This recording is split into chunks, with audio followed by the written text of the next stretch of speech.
বাংলাদেশের অর্থনীতির হাল ধরতে যাচ্ছেন একজন অভিজ্ঞ রাজনীতিক ও ব্যবসায়ী। চট্টগ্রাম 11 আসন থেকে নির্বাচিত সংসদ সদস্য আমির খসরু মাহমুদ চৌধুরী এবার পাচ্ছেন অর্থ ও পরিকল্পনা মন্ত্রণালয়ের দায়িত্ব।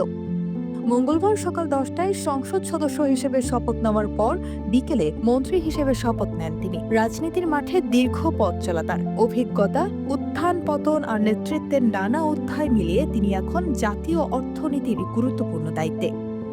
১৯৪৯ সালের চট্টগ্রামের পাহাড়তলীর উত্তর কাট্টলিতে জন্ম তার।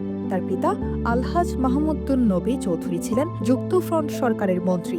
রাজনৈতিক পরিবেশেই বেড়ে ওঠা আমির খসরু ১৯৬৯ সালে চট্টগ্রাম কলেজ থেকে স্নাতক সম্পন্ন করেন। এরপর যুক্তরাজ্যের লন্ডনে হিসাব বিজ্ঞানে উচ্চ শিক্ষা গ্রহণ করেন। শিক্ষাজীবন শেষে পিতার ব্যবসায় যুক্ত হন তিনি। প্রতিষ্ঠা করেন চট্টগ্রাম স্টক এক্সচেঞ্জ, যেখানে চেয়ারম্যান হিসেবেও দায়িত্ব পালন করেছেন।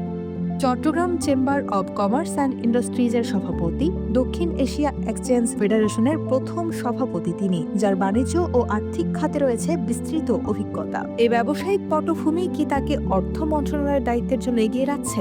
এমন প্রশ্নই এখন রাজনৈতিক অঙ্গনে। ১৯৯১ সালে খালেদা জিয়া চট্টগ্রাম ৮ আসন ছেড়ে দিলে উপনির্বাচনে সেখান থেকে বিজয়ী হন আমির খসরু। পরবর্তী কয়েকটি জাতীয় সংসদ নির্বাচনেও একই আসন থেকে বিজয়ী হন তিনি। ২০০১ সালে বাংলাদেশ জাতীয়তাবাদী দল সরকার গঠন করলে ১০ অক্টোবর বাণিজ্য মন্ত্রী হিসেবে দায়িত্ব নেন। ২০০৪ সালের ২৫ মার্চ পর্যন্ত তিনি সে দায়িত্ব পালন করেন। বর্তমানে তিনি দলের সর্বোচ্চ নীতি নির্ধারণ স্থায়ী কমিটির সদস্য এবং চেয়ারপারসনের উপদেষ্টা। ত্রয়োদশ জাতীয় সংসদ নির্বাচনে চট্টগ্রাম 11 আসনে জয়ী হয়ে নেতৃত্বে ফিরলেন তিনি। মুদ্রাস্ফীতি, বৈদেশিক মুদ্রা রিজার্ভ, রাজস্ব আহরণ, উন্নয়ন প্রকল্পের গতি ফেরানো, অর্থ ও পরিকল্পনা মন্ত্রণালয়ের সামনে রয়েছে বহু চ্যালেঞ্জ।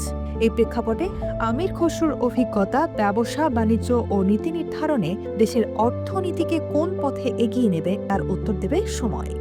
পরিশেষে বলা যায়, রাজনীতির দীর্ঘ পথ পেরিয়ে আবারও মন্ত্রিসভায় আমির খসরু মাহমুদ চৌধুরী। এবার তার কাঁধে দেশের অর্থনীতির ভার। নতুন দায়িত্ব, নতুন প্রত্যাশা মিলিয়ে সবার মুখে এখন যে প্রশ্নটা ঘুরছে তা হলো, বাংলাদেশের অর্থনীতি কি পাবে নতুন গতি? কারণ দায়িত্ব পেয়েছেন একজন অভিজ্ঞ ও পোড় খাওয়া রাজনীতিবিদ আমির খসরু মাহমুদ চৌধুরী।